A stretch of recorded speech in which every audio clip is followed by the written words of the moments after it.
¿Cuánto tiempo han estado en el bosque sin ver a ningún otro ser humano? Yo solo 24 horas. Lo sé, es patético, ¿verdad? Sin embargo, planeo hacer al menos un viaje de 4 días en solitario a finales de este verano. No soy del tipo de persona que se adentra en el bosque, pero pasé 2 meses cuidando un pequeño rancho amigo en las montañas rocosas del noroeste de Montana durante los meses de invierno. Por aquel entonces era parte de un pequeño grupo que recién estaba comenzando y que solo funcionaba durante el verano.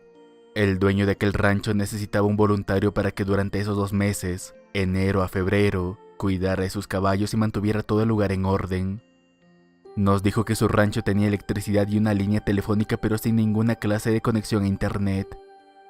Como ya adivinarán, nadie además de mí se ofreció, no solo porque la paga era buena, sino también por el aire fresco de las montañas y la oportunidad de disparar un poco. Avance rápido. Ese día comenzó como cualquier otro. Usé la tarjeta de la empresa para ir a Costco y comprar suficiente comida para mis 2 meses allá arriba. La razón, no quería lidiar con ese camino más de lo necesario durante esos meses. Esa primera semana me la pasé hablando con los caballos.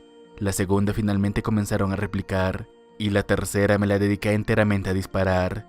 En tan solo una semana ya había gastado 3 de mis latas de spam de calibre 7.62. Y ya tenía toda clase de zanjas y túneles a través de la nieve cada vez más profunda que había cavado usando una simple pala.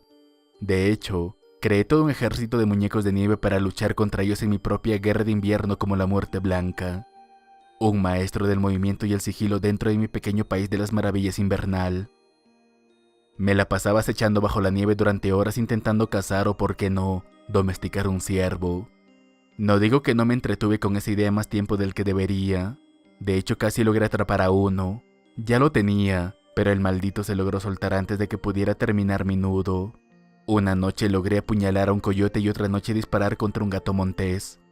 Creo que fue por eso y la desconexión que pronto me convertí en uno con aquel bosque helado, llegando a pasar más noches fuera de la cabaña que dentro, durmiendo sobre algún pajar y patrullando.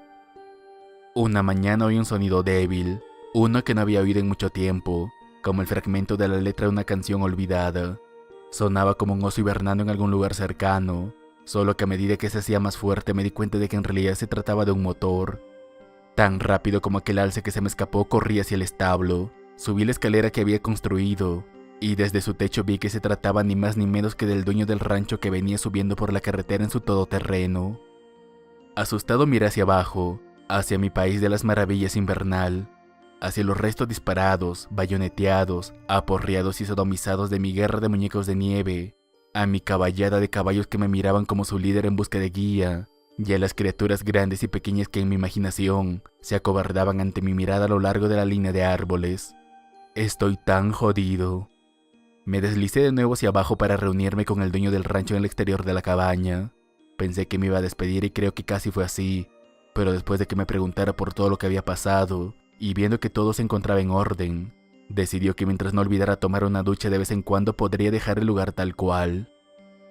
Avance rápido. El granero ahora era de estilo abuhardillado, el desván tenía suficiente heno y alimento, la nieve se encontraba amontonada a los lados, y con un poco de trabajo extra logré construir un conjunto de escaleras hasta la cima y establecer una pequeña cabaña de nieve, lo suficientemente grande para mí, mi mocín y algunas provisiones, y con ventanas pequeñas alrededor para que pudiera ver la línea de árboles en cualquier dirección. No lo sabía en ese entonces, pero estar solo durante tanto tiempo te hace cosas extrañas. Obtienes algo así como un conocimiento a detalle de todo lo que te rodea, y en el momento en el que algo deja de encajar instantáneamente te das cuenta de ello. Un día, me encontraba comiendo un poco de cecina casi al final de la tarde, cuando entre los suaves movimientos de la caballera debajo de mí, sus suaves pisadas al caminar y el ruido que hacían al comer, escuché unos últimos resoplidos antes de que toda la caballada guardara silencio. Asomándome por la ventana pude ver a uno de ellos mirando fijamente hacia el suroeste, hacia el viento, para luego ser golpeado por un olor a carne podrida, mezclado con el de una taquilla de ropa de gimnasia sucia que se quedó al sol y con una especie de almizcle también. Agazapado en mi cabaña de nieve tomé mi monocular y observé hacia la línea de árboles al otro lado del pasto hacia el sur. Todos los caballos ahora miraban hacia esa dirección, así que abriendo otra lata de spam calibre 7.62, tomé unos cuantos cargadores nuevos y me deslicé nuevamente por las escaleras hacia el lado norte del establo. De camino hacia la línea de la cerca mantuve mis oídos bien abiertos. El olor se había desvanecido un poco, pero el almizcle aún persistía en el aire como las huellas dactilares y grasientas en una pistola M1911 recién pulida. Me dirigí a la línea de la Bahía Sur. Al principio todo lo que pude distinguir eran las débiles hendiduras donde la nieve había caído para cubrir mis huellas de hace un par de días, pero luego vi unas huellas mucho más profundas y oscurecidas por su arrastre que las mías, cortándose hacia el este y adentrándose de nuevo al bosque. Aún podía sentir el olor al almizcle en el aire, pero lo que más me llamaba la atención ahora era la forma en la que estaban esparcidas aquellas huellas. Esa era la razón por la que no me di cuenta de ellas antes, no solo por la distancia entre ellas, sino también porque además de que tenían casi el doble de profundidad que las mías, parecían haber sido hechas por alguna especie de ser bípedo. Creo que no hace falta decirles que regresé al establo con la caballada aún obsesionada con la línea de pasto del sur, pero sí que ese primer encuentro, por así decirlo, marcó el comienzo de muchas de mis noches enterrado en mi cálido pajar. Estaba bastante acostumbrado a los ruidos nocturnos como el de los coyotes, gatos monteses y búhos, pero esa era la cuestión, no a la falta de ellos. Incluso los caballos se mantuvieron cerca del establo y silenciosos como una nevada. No dormí mucho esa noche, aunque ese olor al almizcle finalmente se desvaneció cerca de la oscuridad. Los días siguientes transcurrieron sin incidentes y no sucedieron muchas cosas.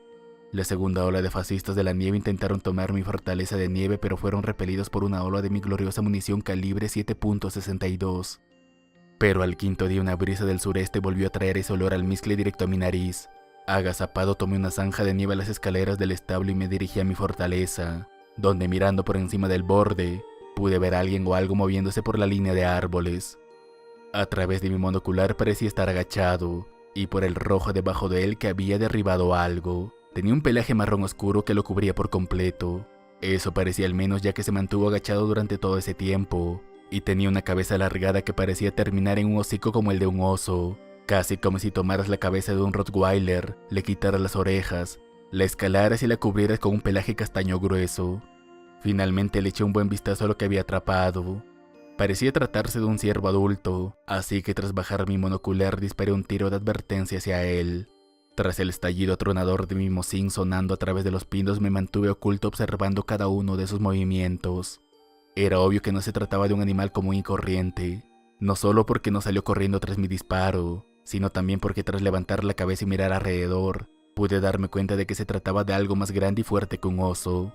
Tal vez de unos 8 o 9 pies de altura, y fuerte como para levantar ese ciervo adulto con una mano del cuello y llevárselo de regreso al bosque. Cabreado porque aquella cosa tenía las agallas para entrar en mi territorio, un pensamiento extraño pasó por mi mente, y marcando mi territorio como lo haría cualquier otro animal, marqué mi territorio desde donde lo había visto hacia lo largo de la línea de árboles y hasta el claro antes de la cerca. Durante los próximos días no dejé de esperar a verlo de nuevo, pero no fue hasta esa tercera noche que, mientras me preparaba un poco de pan de maíz para acompañar mi chili, escuché a los caballos enloquecer. Me puse mi abrigo, tomé mi mocín y colocando su bayoneta salí corriendo por la puerta hacia el establo. El olor casi me hizo perder el equilibrio. Olía como un wookiee en celo, pero no podía ver nada en la oscuridad creciente y la nieve que caía. Me acerqué al corral principal adjunto al establo y pude ver a todos los caballos en pánico rehuyéndose de un lado, el más cercano al pasto sur. Una vez más no había nada por allí, pero sí había algo en la cerca, un ciervo o al menos parte de uno. Podría apostar que se trataba de la cabeza del mismo ciervo joven que se me escapó, arrancada salvajemente del cuello justo por debajo. Esta vez las huellas eran claras en la nieve, y mirando hacia la línea de árboles, pude ver una forma desvaneciéndose entre los pinos. Esa noche enterré la cabeza, calmé a los caballos y regresé a la cabaña. Lidiar con los caballos me tomó tanto tiempo, que cuando regresé mi pan de maíz ahora solo era un bulto ennegrecido no comestible. Sea lo que sea, asustó a mis caballos, me hizo quemar mi pan de maíz y mató a un venado joven en mi territorio. Esto es la guerra.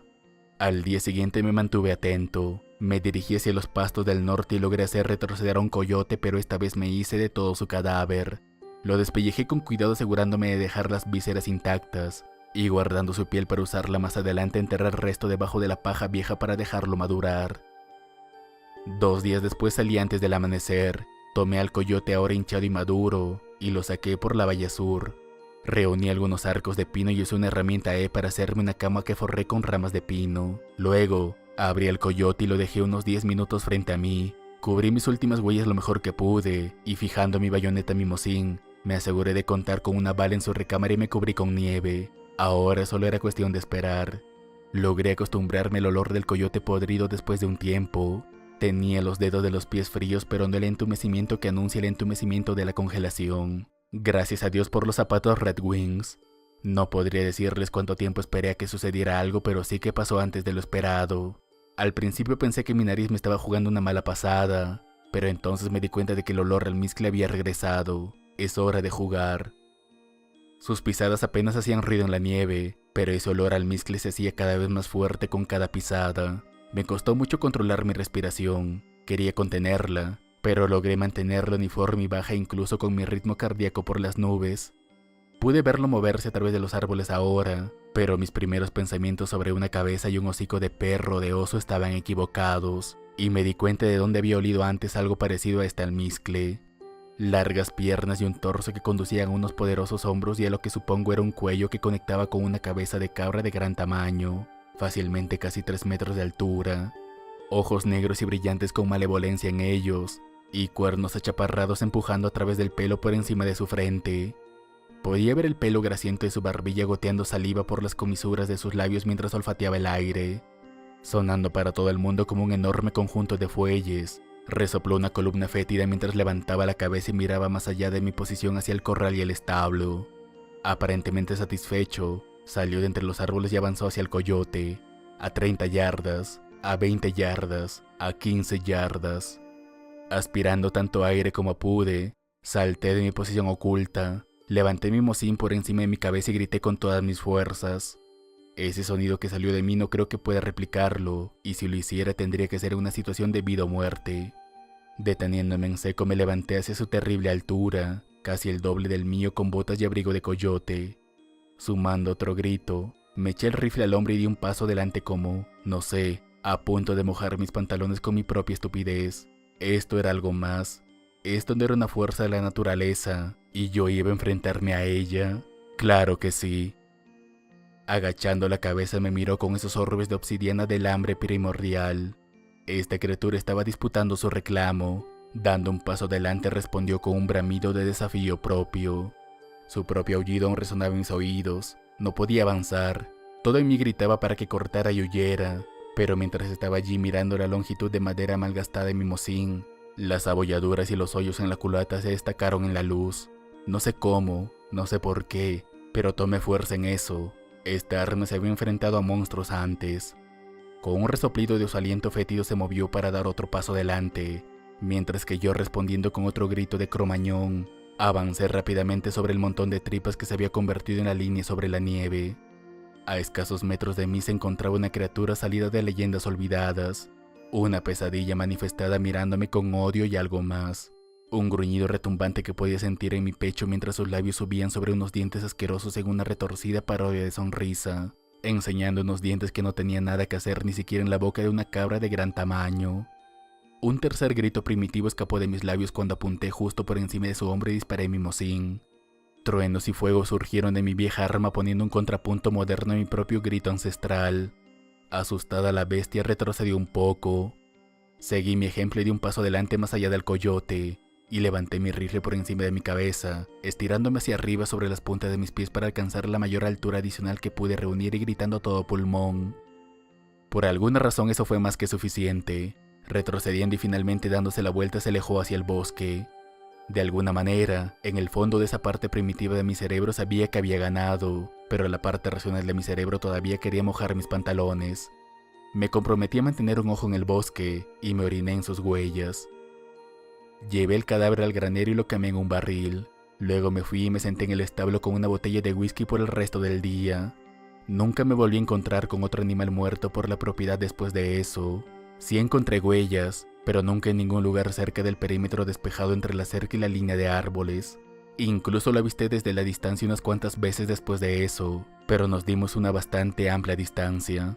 Hice una mínima mención al dueño de la propiedad después de que había regresado por un tiempo, pero él simplemente lo atribuyó a todas las otras aventuras locas que también había estado haciendo mientras yo mantuve el fuerte durante 2 meses. Intenté hablar con algunos ancianos tribales, pero ninguno de ellos quería tener nada que ver conmigo. Eso es todo para las historias espeluznantes de esa época.